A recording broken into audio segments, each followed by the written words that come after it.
பாவ மன்னிப்புங்கிற படத்துக்கு எங்கள் யூனிட்டோடு வந்து சேர்ந்தோம். அந்த படத்தை பொறுத்த வரைக்கும் அருமையான கதை, அந்த கதைக்கு தகுந்த மாதிரி சீக்வன்ஸ், அதுக்கு தகுந்த மாதிரி வரிகள், கவிஞர் கண்ணதாசனுடைய வரிகள்.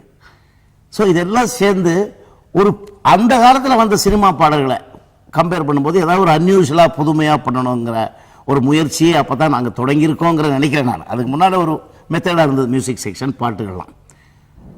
அந்த பாட்டுகள் வந்து அப்போ இருந்த பாட்டுகள் மாதிரி யூஸ்வலாக இல்லாததுனால அந்த பாட்டுகள் எடுத்துட்டோம், ரெக்கார்ட் பண்ணிட்டோம்.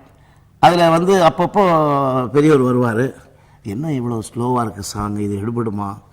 கடைசியில் ஃபைனல் ஸ்டேஜில் படம் ரிலீஸ் பண்ணுறதுக்கு முன்னால் ஒரு வாரத்துக்கு முன்னால் எங்ககிட்ட கேட்டார், தியேட்டர் எந்த தியேட்டரை ரிலீஸ் பண்ணலான்னு சொல்லி.